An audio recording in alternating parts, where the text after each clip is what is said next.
Advance the colors.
Retire the colors.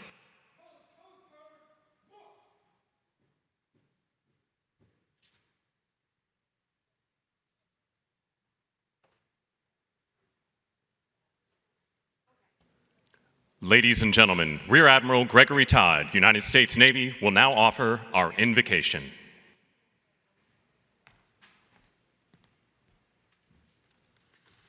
Let us pray.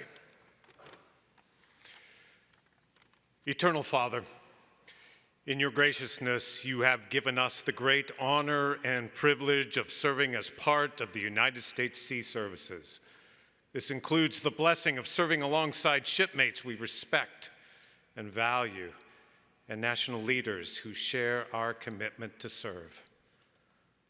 Lord, you have told us to love our neighbor, and sometimes that is to do acts of charity. May you give us vision to see the opportunities for charity all around us. Particularly, allow us to see the shipmate in despair and give us the strength to pull them back into the team.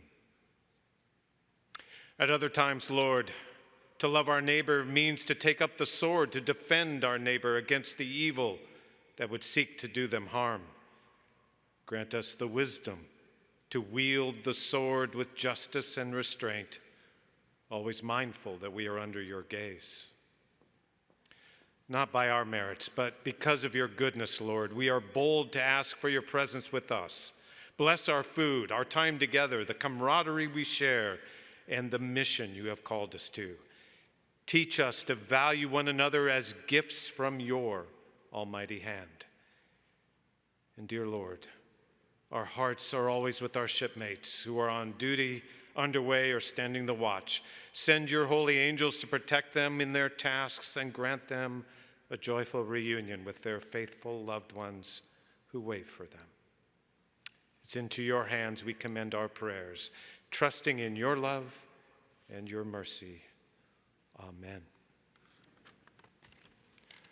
Please be seated.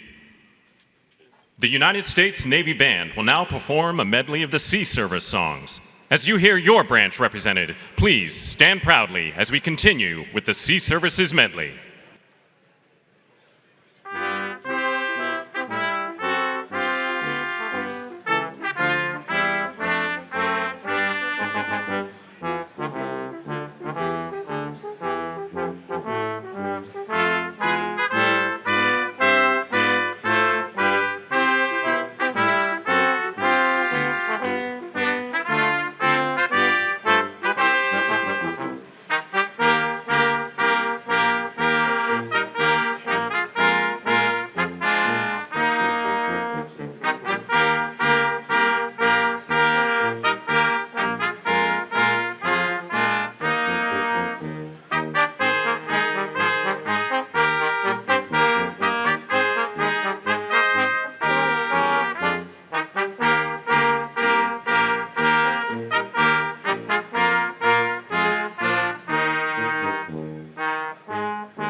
Thank you to the United States Navy Band. Our program will begin after lunch.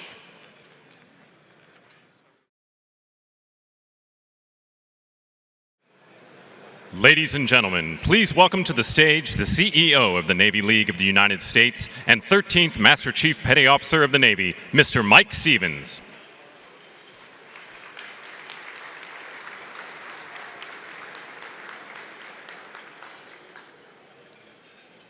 Well, good afternoon, everyone. So on behalf of our National President, Mr. Dave Riley, and our National President-elect, Mr. Chris Townsend, and the members of the Navy League of the United States, welcome and thank you for joining us for this year's Navy League Luncheon. It is an honor to host this luncheon every year with so many distinguished guests in attendance. But before I introduce our distinguished speakers, I would like to take just a moment to thank our sponsors who have generously supported this event. You could pick up these cards on your table. Really nice paper too, by the way. Right, you'll see the sponsors on there. We have Blue Halo. We have Okay, that's the table everybody wants to be at, right? Blue Halo, CACI, Fenton Carey Marine Group. Oh, no, we started something. L3 Harris. We definitely started something. MASSA, M-A-S-S-A, right here. Siemens Energy and Trextron Systems. Thank you very much for your sponsorship.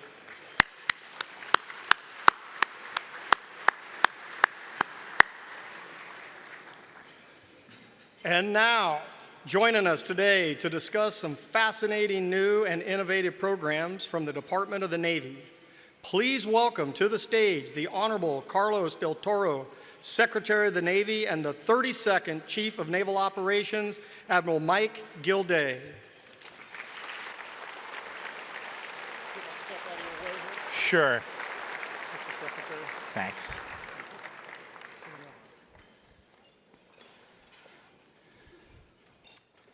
Good afternoon, everyone. Before I begin my formal remarks, I would like to invite the Commodore of ICNO of the Finnish Navy to please stand up, and his entire Finland delegation. Where are you? There they are. Ladies and gentlemen, welcome to NATO.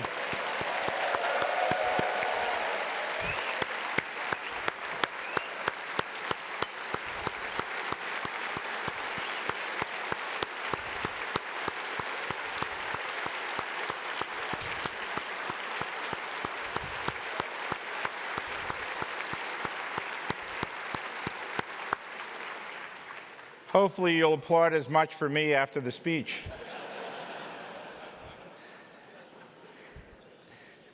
My gosh, as I look around this audience, isn't it great to be back in force? How about a hand of applause for Julia and the entire staff of the Navy League? Dave Riley and Mike Stevens. Thanks for bringing us all back together again. And to all the sponsors and everyone else, thank you for supporting our Navy League. I still remember my very first Navy League meeting. It was actually in Toulon, France, when my ship first pulled in 1983. And that's when I first learned about the Navy League. And ever since, I've really come to respect the work that the Navy League does around the world to take care of our sailors and our Marines, and there just isn't enough way to say thank you. And it's great to be back at this year's Sea, Air, and Space Exposition. And a lot can change in a year. And I'm here today to tell you that our Navy and Marine Corps team has made tremendous strides towards modernizing our fleet and our force by building capacity, capability, and lethality. Our national defense strategy calls upon the joint force to be ready to meet our nation's challenges, from countering China in the Indo-Pacific to reassuring our allies and partners in Europe as Russia continues its campaign in Ukraine, annexing territory in a flagrant violation of Ukraine's sovereignty. And we will not give up. We will continue to support the Ukrainian people and the Ukrainian military for as long as it takes.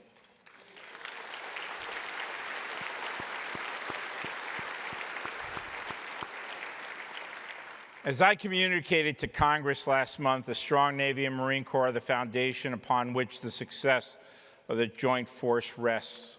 And there have been many great speakers yesterday that have spoken to this and attested to it. Just over 18 months ago, I was sworn in as the 78th Secretary of the Navy.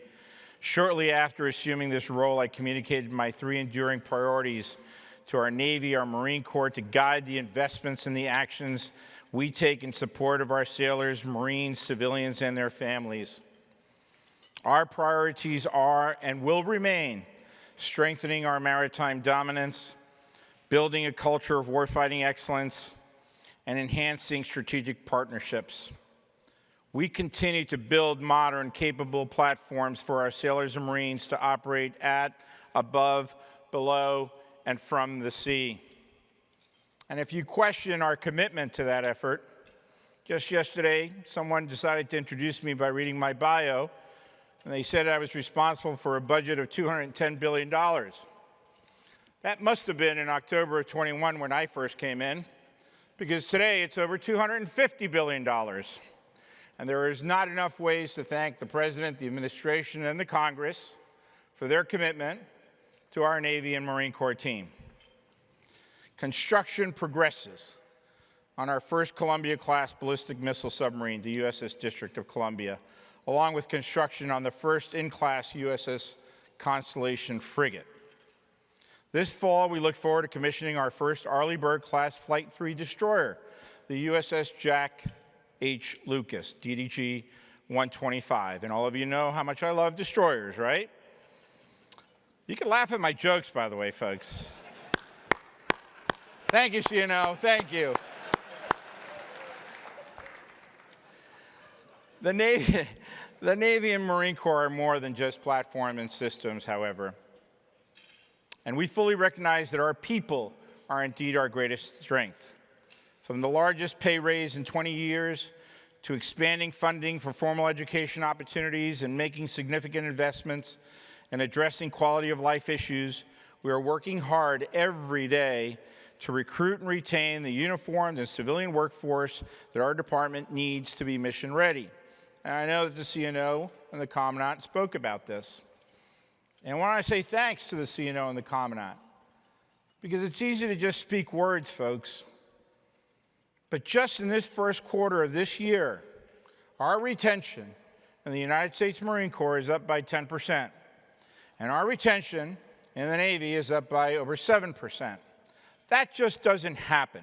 It takes the dedicated effort of a complete leadership team.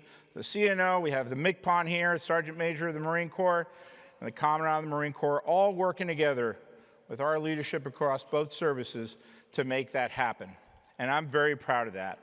And it also indicates, quite frankly, that they're happy with the strategies that we're putting in place to take our Navy and Marine Corps forward. And that's important. And we will continue that effort in every possible way. In addition to taking care of Marines, sailors, and their families, we're working to strengthen our partnerships, both internationally and here at home. And I'd like all our international partners to please put down their forks and knives and stand up for a second to be recognized.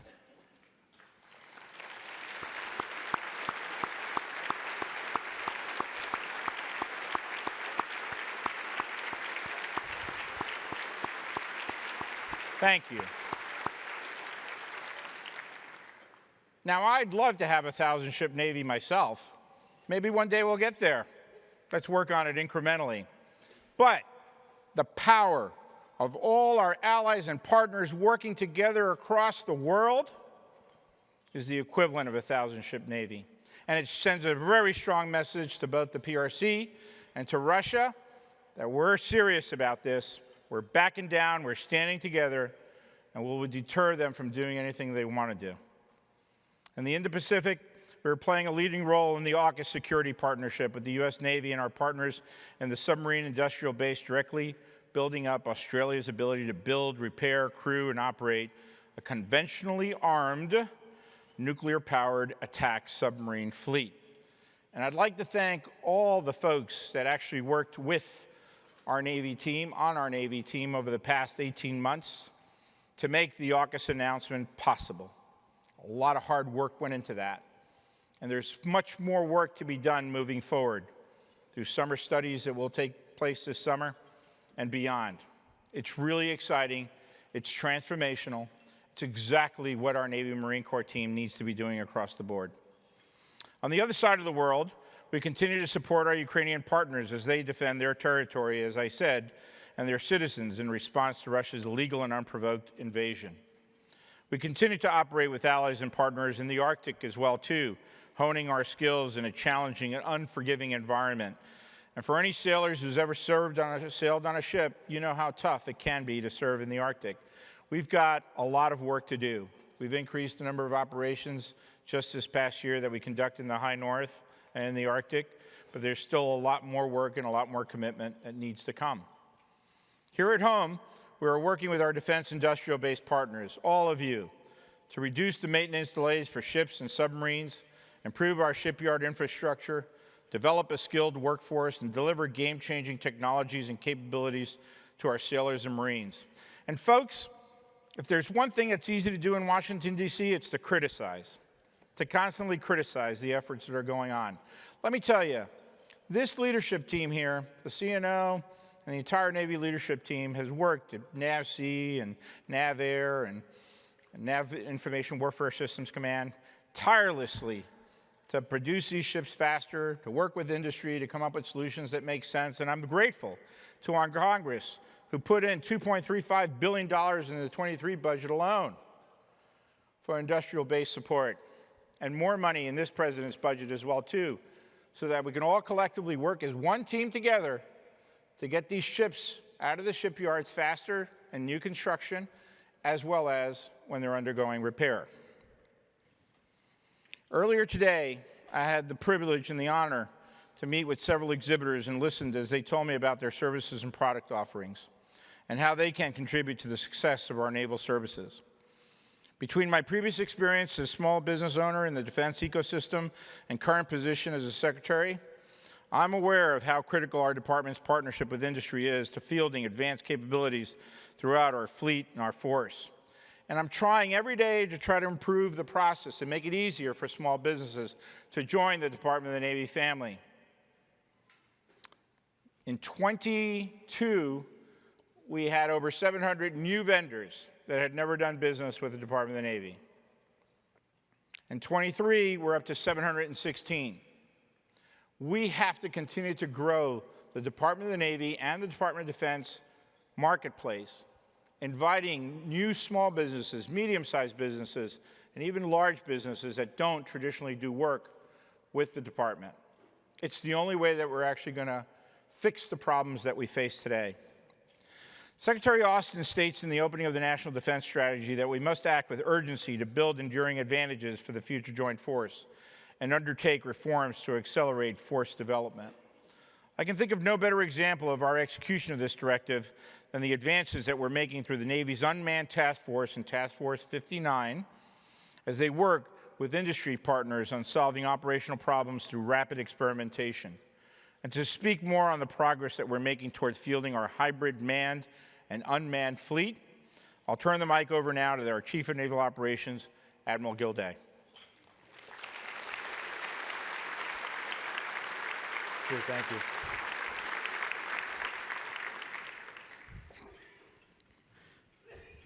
Mr. Secretary, thank you for your leadership. It's an honor to share the stage with you this afternoon. Mick Pond-Stevens, thanks for having me back.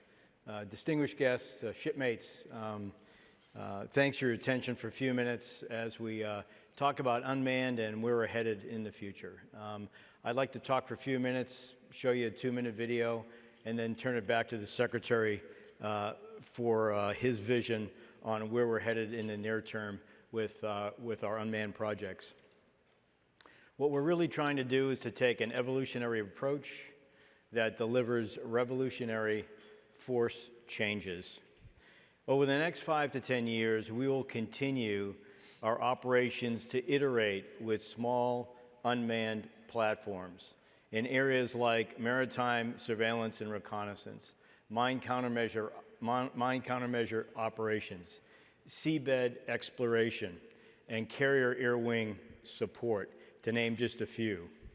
We'll continue to test both platforms integrated with game-changing software against real-world problems like maritime domain awareness, as we've done in the Middle East.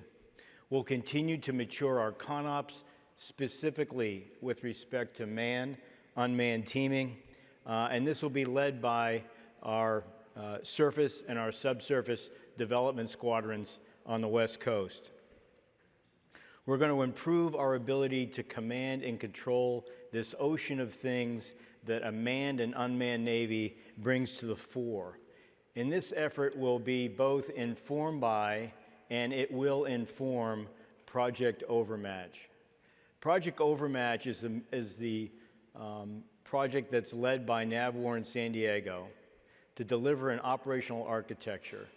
And the intent of that operational architecture is to network a joint all-domain force in a way that we can deliver kinetic and non-kinetic actions that are synchronized, and they're aided by computerized decision aids that allow us to make decisions and put us in a position of decision advantage at machine speed. We're going to increase our confidence in reliable, autonomous operations of manned and unmanned systems. At the same time that we experiment against real-world problems with those smaller unmanned, we're going to continue our progress on large unmanned under the sea and both large and medium unmanned surface vessels. As many of you know, our extra large underwater unmanned system is known as Orca, which is in the water right now in Port Hueneme, California. That's our prototype, with more to follow. With respect to large USV and medium unmanned surface vessels, within the next couple of months, we'll begin land-based testing at commercial sites. The intent of that testing is to deliver a reliable engineering plant configuration for propulsion in both electrical power generation, so that eventually we have reliable systems to put on these unmanned vessels that, in accordance with the 2021 NDAA, operate at least 720 hours of continuous operations, or 30 days. We'll experiment with underway refueling of these unmanned vessels. We'll do remote firing demonstrations. We'll do continued science and technology and R&D on platforms. I mentioned the ISR platforms, the ISR payloads, also electronic warfare and ASW, to name just a few. We would expect to put a large unmanned surface vessel on contract within the next 3 to 4 years.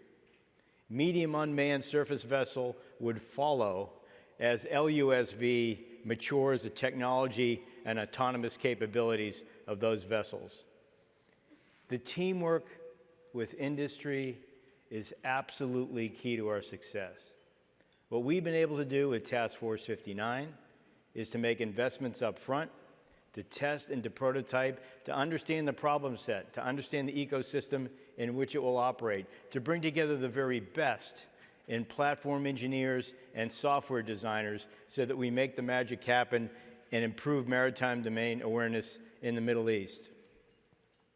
It's been rapid, industry's been focused, it's been purposeful experimentation to solve operational problems and to inform our acquisition strategies. Task Force 59 under Vice Admiral Brad Cooper has been just amazing. And what I'd like to do is pause and have you watch a 2-minute video before we continue. Imagine a future with a digital ocean. A vast, integrated network of sensors from seabed to surface to space, both from us and our partners. This isn't decades or years from now. The technology exists today.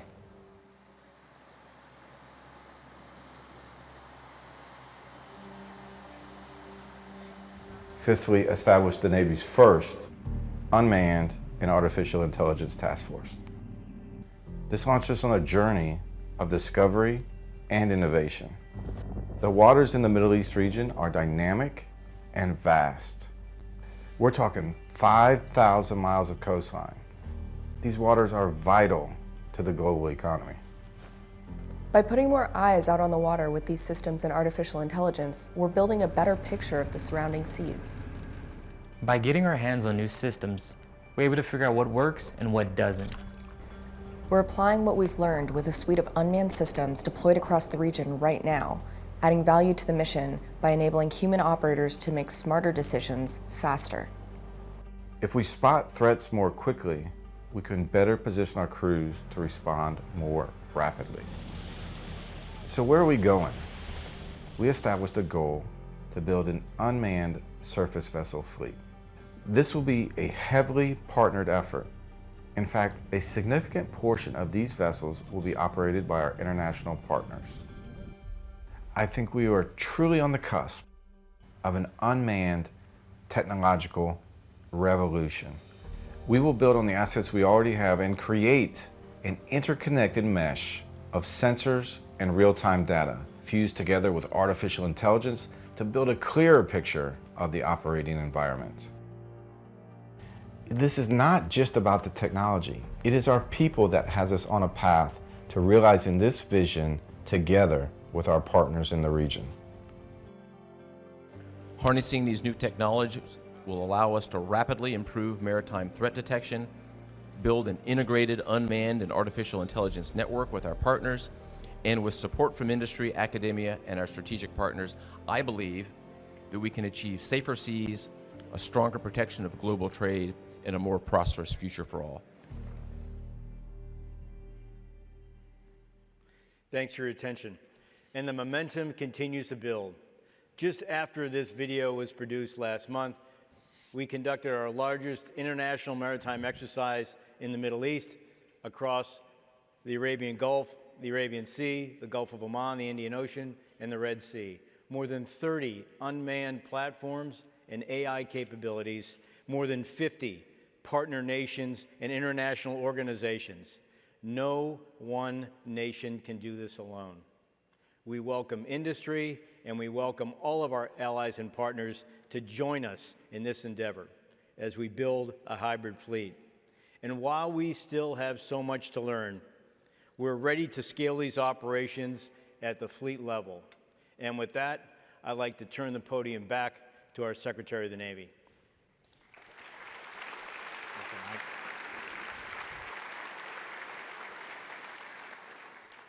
If that doesn't excite you, I don't know what will.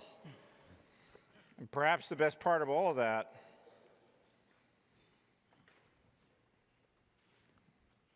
is that there's hardly any Liberty incidents that will come from it.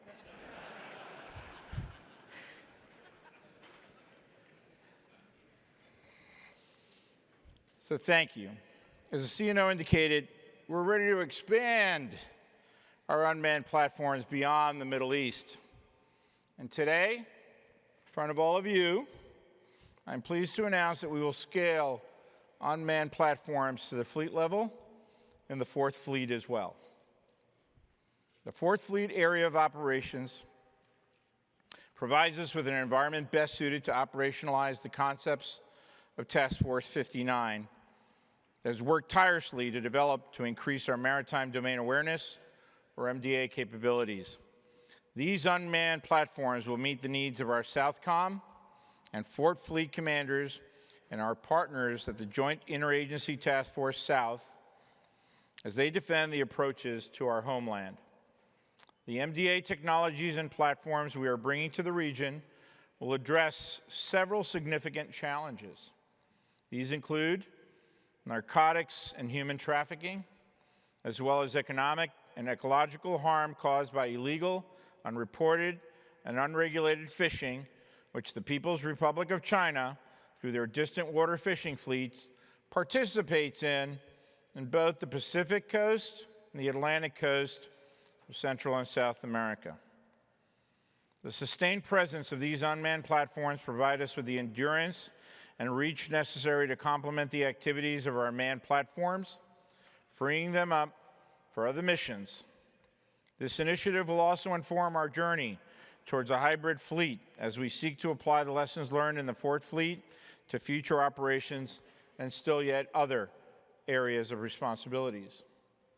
And additionally, bringing these platforms and technologies to Fourth Fleet sends a strong signal to our Caribbean, our Latin and South American partners that we are committed to their national and economic security and that we are investing resources into addressing the challenges we all face in the region together. We look forward to integrating them into this effort and building our collective understanding of who is sailing in our shared waters. I cannot express to you how excited I am about our endeavors and unmanned in both the Fourth and Fifth Fleet areas of responsibilities as we advance towards our integration of unmanned platforms into the fleet in support of distributed maritime operations. And I am grateful to the Navy League for providing this forum for Admiral Gilday and myself to share our combined vision and progress towards a hybrid Navy fleet. With that, the CNO and I are ready to answer any questions that you may have, and I appreciate Admiral Fogo's willingness to moderate the rest of our discussion this afternoon. I will take all the easy questions. The CNO will take all the hard questions. But more importantly, may God bless our sailors, Marines, and their families, and thank you for your support of each and every one of them.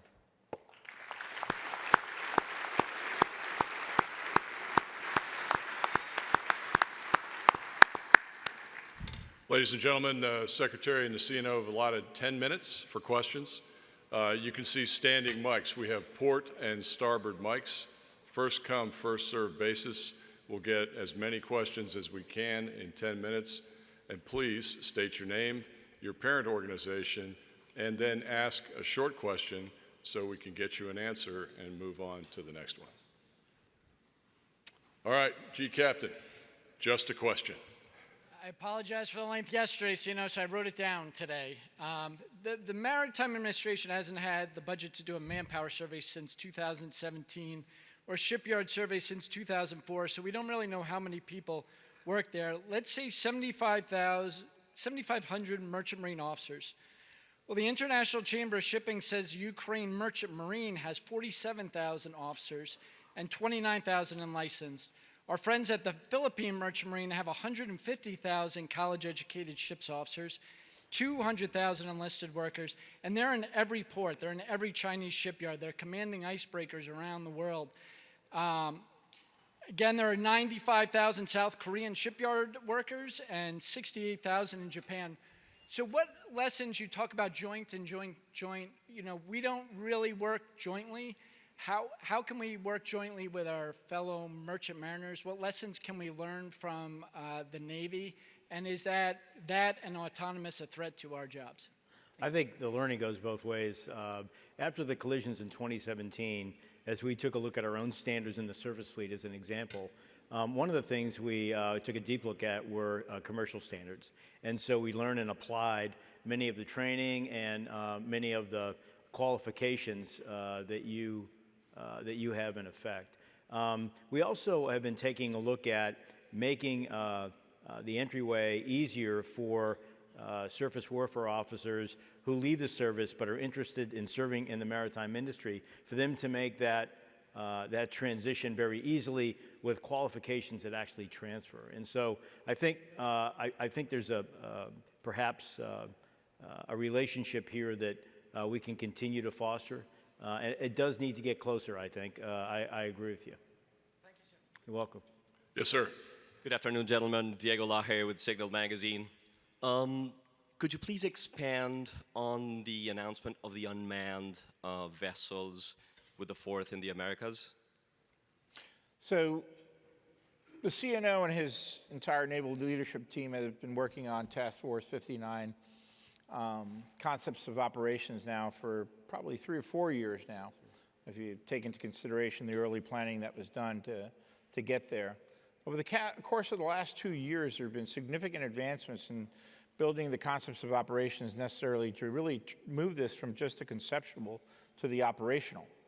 And the CNO can talk about it, but there have already been many incidents in the Middle East, for example, where having that constant ISR presence over the course of, in some cases, up to a full year, with Saildrone being able to operate as long as it has, and other drones, for example, has really allowed us to more effectively prosecute Iranian vessels, for example, conducting illegal arms trade to terrorist organizations, and monitor operations across the entire fleet without actually having to have a manned fleet present all the time.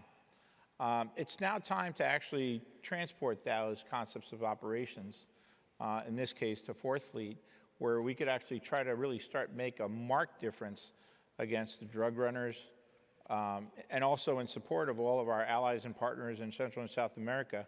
You know, most nations that I travel to that are smaller nations around the world, whether it be in the Pacific or in South America or in Africa for that matter, they don't have the same resources we do, obviously. And manned ships are expensive to build, to maintain, to sail, to operate. And so the utilization of unmanned technology really can be transformational in their ability to counter, you know, these pirates and these illegal fishermen and these drug runners. And God knows that in this nation, we've been struggling in the fight against drugs, whether it be narcotics, fentanyl, cocaine, et cetera. And I think that this effort will be significant. But let me allow the CNO to talk a little bit with more specificity on how he envisions the operations to proceed. Yeah, thanks, sir. You set it up pretty well. The National Defense Strategy says that our #1 priority is to defend the nation. We think we have a responsibility to defend and to watch over the maritime approaches to North America. And arguably right now, given the size of the fleet we have and the global responsibilities that we must attend to, we think that unmanned takes it to another level in terms of that AOR and our being able to keep more of an unblinking eye on that traffic coming north. Also, with respect to illegal and unregulated fishing, as the Secretary mentioned earlier, there's no better way to compete with the PRC and gray zone activity than to expose it. And so unmanned gives us the ability to keep more of an unblinking eye on that activity as well. And we think there's a lot of goodness here with allies and partners. They're obviously like-minded in both of these problem sets in terms of getting after it more effectively. The other thing that I'd add is that we're taking what we learned in the Middle East with respect to command and control. So we have developed mesh networks. In other words, we have leveraged many frequency bands within the spectrum in order to command and control these unmanned platforms, including satellites, including HF, including UHF. We want to continue to develop and build resilient, redundant communication paths that allow us to do this more effectively. It's a key problem that we have to get after. The other thing that I would speak to real briefly, and I'll end here, is that in Jayat of South, which is the joint agency that really ties together the interagency effort to get after illicit trafficking from South America, there's a lot of intelligence feeds that already go into Jayat of South. So we think that we can leverage machine learning and artificial intelligence capabilities with that information that's supplemented by the data that we pull in from unmanned platforms to give us a much better common operational picture, number one, but perhaps leveraging AI, be much more predictive in terms of where that traffic's coming from and be much more effective in terms of intercepting it. And this is a great opportunity for businesses, small, medium, and large, to really engage, because this mesh network CNO talks about, this is an open architected network. Irrespective of the actual drone, whether it's in the air and on the surface or subsurface, it's all feeding this open architected mesh network. And so you can come to the table with your own creativity, your own innovativeness, and contribute to this effort. Just a quick one. These vessels would potentially reach Antarctica, right? They would operate all the way to the far south. Well, that's to be determined. I'm not sure how many drug runners there are in the Antarctic, but... But Chinese vessels. Well, that's true. The illegal fishing go all the way down there, and as the climate changes and they start following the new patterns of fishing. So in the case of illegal fishing, yes, that's a possibility as well. There's a lot of work to be done here still. Jim Moffett. Jim Moffett, Navy League. We've talked a lot about our maritime services. Could you briefly address how all of these problems we look at and the National Defense Strategy, how we're working together with our Air Force and Army chiefs of service or the secretaries? Thank you. Yeah, we're working very closely with the Marine Corps right now on this. Obviously, there are other services that are also leveraging unmanned. We're learning from them. Project Overmatch, in terms of the operational architecture that we're going to deliver, is intended to be a joint architecture as well. So there's a lot of levels in which there's a ton of opportunity here across the joint force to learn a lot, particularly, I didn't talk about delivering capability quickly, but one of the real important aspects of the work that we've done with Task Force 59 is to take things rapidly from prototyping to low-rate production. In other words, take it across that 3-year valley of death very quickly, leveraging authorities that the Congress has given us now. It's not using the same PBBS system that we have that delivers ships and aircraft, but rather it's much more agile. And so it allows us to iterate, experiment, right, to prototype, and the commercial technology that we're leveraging has already driven down technical risk, okay? So that's really important in terms of giving us something to work with that's highly reliable. It works out there, whether it's in the offshore oil industry or other aspects of commercial industry, and we're leveraging that proven technology. All right. Yes, ma'am. Good afternoon. Davita Nellums, International Global Solution. The UVs appear to be mainly passive in nature. Are there plans in the future for them to take on offensive or even defensive capabilities?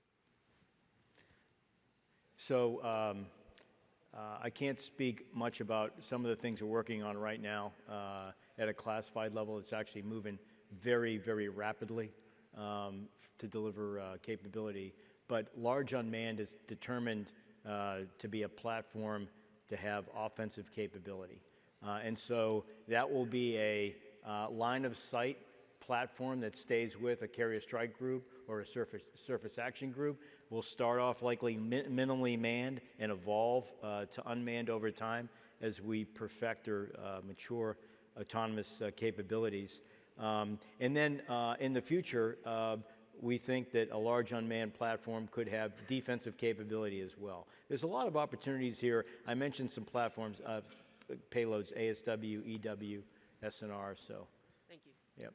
We are out of time, sir. Do we have time for one more? Yes, absolutely. Yeah, great. Or Sir. two. We have two Okay. individuals standing. Hi, All right. my name is Matt Talon, call sign Penguin, and I'm sure you don't remember this, sir, but I briefed you the day after you were nominated or In Norfolk at large-scale exercise. so, large-scale exercise, yes, sir, with the CNO. So my question to you, I briefed you on space stuff back then. I have since retired and now working for Blue Halo and loving life on this side of things. We are at the Navy League Sea Air Space. Please talk to me about what the Navy's role in space will be in the future, because we've given away MUOS to the Space Force. How does that balance with what the Navy needs and where the Navy's going with space? Well, we haven't given away MUOS to the Space Force. They're operating it for us, and we're still receiving the benefit of MUOS across the entire Department of the Navy and across the entire Joint Force. It's an incredibly important capability that we have. It's ironic you asked that question. I actually haven't seen you since then, but we actually just formed a 3-day space summit at the Navy Postgraduate School, where we're actually setting up a Navy Innovation Center as well. They wouldn't let me go. And to bring together all of the Navy space cadre, essentially, with many space experts from the Joint Force. Space Force was there, U.S. Space Com was there, represented, to talk about our Navy space cadre, our needs, our requirements, to be able to effectively articulate that to the Space Force. In addition to that, there's an enormous, and perhaps the CNO can talk about it in just a little bit more detail, can't go into too much detail, but our C5ISR efforts are significant across the entire Navy, including Operation Overmatch. And so there's a lot of goodness that I think is being developed. We've just stood up a Maritime Space Operations designator. Both the Marine Corps and the Navy are supporting space efforts very aggressively. You know, we started in space, and we'll never leave. We'll always be part of the space family, contributing to our collective national security. Secretary mentioned the Maritime Space Operations Force that we've stood up. We actually have a space component that's located up at Fort Meade. It's combined with 10 Fleet, U.S. Cyber Fleet, and so we think there's a lot of synergy there between cyber and space. And but it's a separate, distinct staff that works directly in support of U.S. Space Command, and they're very excited to have Navy on board with a component, and the Marine Corps as well. Our last question goes to our international partners. Sir, you. Thank you very much. I am the last Spanish Admiral Aniceto Rosique. I am the National Director of Armament in Spain. Thank you very much, sir, for Secretary Ancinio, for your reconnaissance of the partners that I am representing Spain right now. I would like to congratulate Finnish people. That is a good report that we are together, and your reconnaissance for fighting or collaborating against Ukrainian war that is very difficult to be ahead. I would like to ask you about the artificial intelligence, because that is, there are some worried about that, because we can't lose control of this intelligence. What do you think? Because the force, the main is important, very important, but the intelligence, artificial intelligence, there are some said that is difficult to control. That, what do you think about? First of all, sir, on behalf of all of us here, I want to express our condolences on the passing of your Chief of Navy suddenly last week. He was an extremely strong partner, and he will be missed. With respect to AI, we have a deep respect for AI, and the artificial intelligence capabilities that we've used so far on our large surface unmanned vessels. As an example, we have 50,000 plus nautical miles of transit in an autonomous mode. We have a high degree of confidence in the AI's ability to follow rules and to avoid traffic, to stay within the channel when required. We've made transits from the Gulf Coast of the United States repeatedly through the Panama Canal and up around to Port Hueneme, California. That said, it's a whole nother level, as you allude to give an unmanned vessel a mission and then have that vessel report back mission complete. So this is going to be an iterative process. As I mentioned earlier, we think minimally manned before we go fully autonomous. I mentioned the fact that we see these vessels deploying with carrier strike groups and ARGs rather than just out there operating beyond line of sight autonomously. It needs to be, we need to go slow to go fast, if you will. It has to be a very deliberate, with a great deal of respect for AI and what we still have a lot to learn. And in closing, let me just say again the power of our international cooperation. We're going to move out fairly quickly on 4th Fleet and instituting the combination of manned and unmanned, and it'll start, it's already started, but it'll really take shape in Unitas 23. You want to talk just briefly about Unitas 23? So that'll be our kickoff, really. It'll be Unitas in July. And we, to be clear, we won't have a separate task force in 4th Fleet. One of the changes that we're making as we evolve and learn is to see if we can integrate this unmanned capability into our existing fleet organizational structure.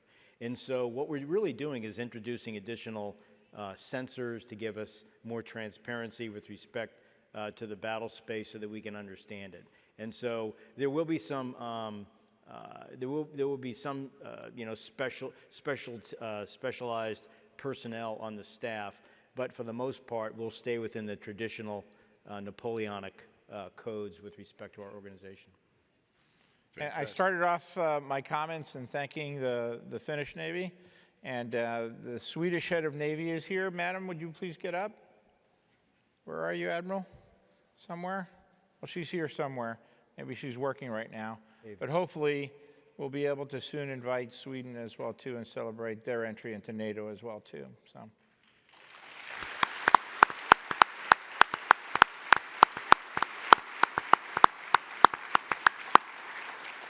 Mr. Secretary, CNO, just an FYI. Last night, CNO and I were talking, sir, and this morning I had Undersecretary of Defense for Acquisition and Sustainment, Dr. Bill LaPlante, on the dais. And I asked him, for Task Force 59 and all of its success, would the new Office of Strategic Capital at DoD be something that could fund future advancement or expansion of Task Force 59? And he said yes, and I wanted you to know that because it's always better to spend other people's money. I agree with that philosophy. Thank you very much. Let's give the CNO and the Secretary a big round of applause.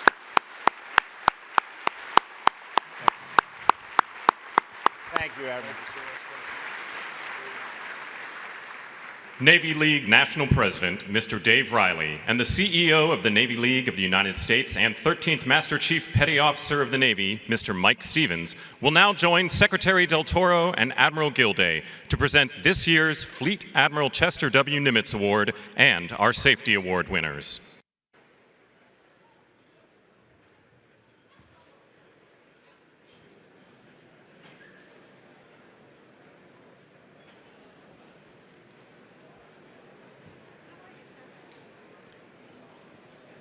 This year's Navy League Fleet Admiral Chester W. Nimitz Award is presented to Mr. Roger Crone, Chairman and CEO, Leidos.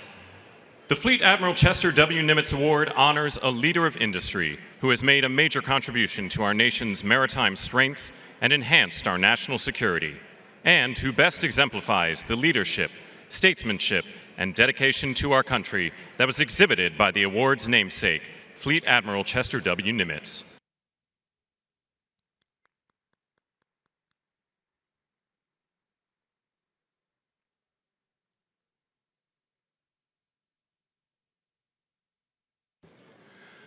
Ladies and gentlemen, the Admiral Vern Clark Safety Award for an individual is presented to CEC Brian Nielsen, Port Hueneme, California.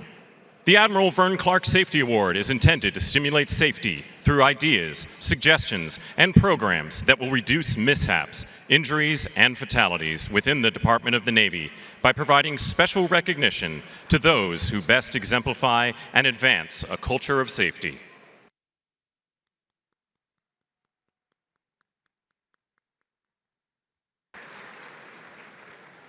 The Admiral Vern Clark Unit Safety Award is presented to Naval Mobile Construction Battalion 11 from Gulfport, Mississippi.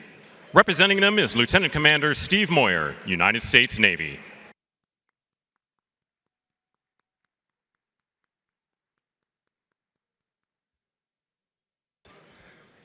Ladies and gentlemen, the General James L. Jones Safety Award for an individual is presented to Mr. Michael A. James from Quantico, Virginia.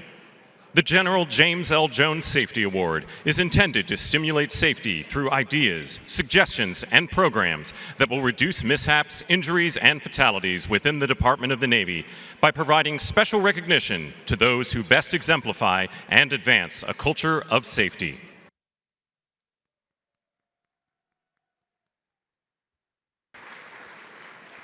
The General James L. Jones Safety Award for a Marine Corps unit is presented to Marine Corps Installations Pacific Marine Corps Base Camp Butler.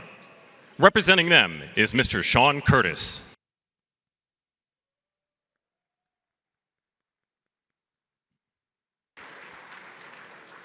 Ladies and gentlemen, please give another round of applause for this year's award winners.